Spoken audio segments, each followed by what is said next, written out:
Yeah, everybody. Hi, it's Dave Berman again with the Laughter Gym After Report. And this time I want to highlight something that goes sort of way back in my experience exploring intentional laughter. And just because it came up in the discussion that we had after our 15 minutes laughing in the Laughter Gym just now. And what I'm referring to is that laughter is hypnotic.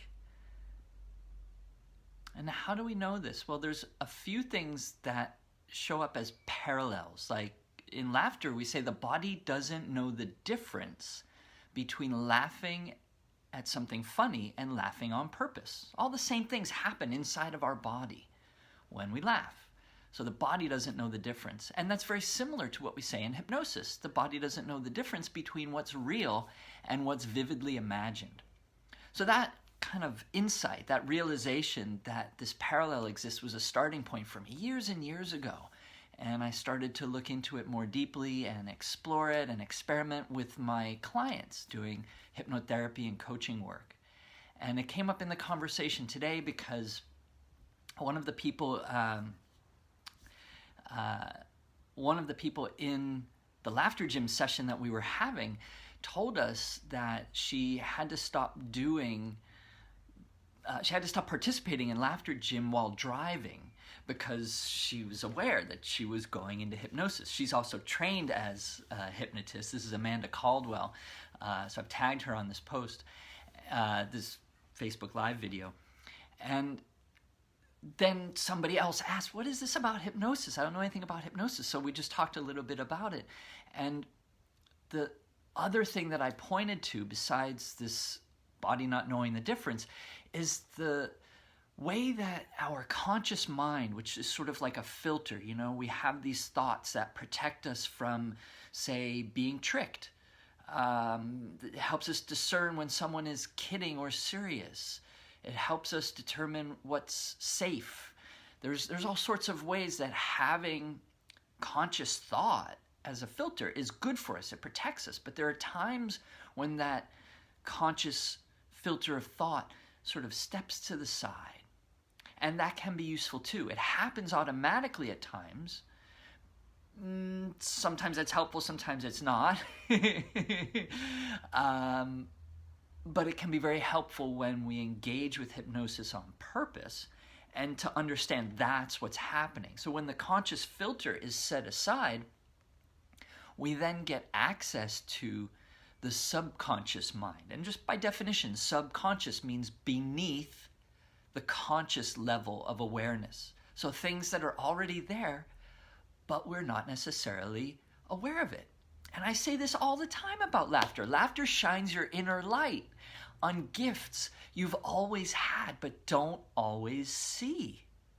Like the fact that the laughter is there within you. It always has been and always will be, and you can choose to allow it out. The fact that you have unlimited access to creativity and spontaneity and all sorts of other gifts that you were born with that we see put on display by babies and children. So it's already there. You're just not always aware of it. So when we're laughing, we're shedding that conscious filter of thought and we become more aware of what's there, and that awareness is in our subconscious.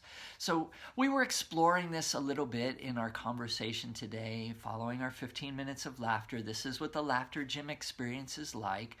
And so I was inspired to make this video to give just a little bit of an introduction into this set of parallels. There's much, much more. And in fact, along with my colleague James Hazelrig, who I also tagged on this video post, I created a Laughnosis training program.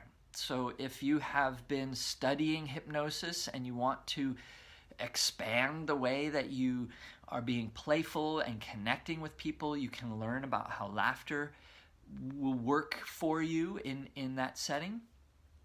If you've been exploring laughter and you want to understand how you can have a greater impact on the people you're laughing with, you can begin to learn about hypnosis, which is already part of the experience that you're facilitating. So learning to utilize that more can be very helpful to you. And if you're new to both laughter and hypnosis, you'll find that this is an interesting place to start that I hope will draw you in to choosing to be part of our laughter gym experience. We do it twice a day, every single day, and I make these after reports a couple of times a week when I'm inspired by the conversation or something in my own experience of laughing. So look in the comments below for how to join the laughter gym.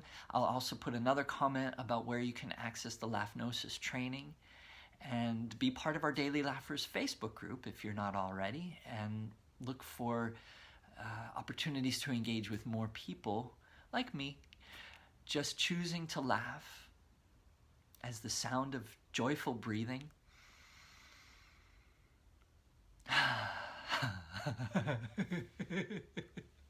Because it feels really good and it's amazing for us. It's got a lot of health benefits. It helps us connect with other people in this time of isolation. That's really key. And it will teach you a lot about yourself. So many, many reasons to laugh. Don't worry when people say laughing for no reason. They just really mean no apparent reason, no outward cause, no condition of funny is required. We're laughing unconditionally from the inside out, and there's tons of reasons to do it. If you spend a little time in the laughter gym, you'll find what they are for yourself, or browse around the Daily Laughers group. We talk about all these many reasons all the time. Thanks, everybody. See you soon.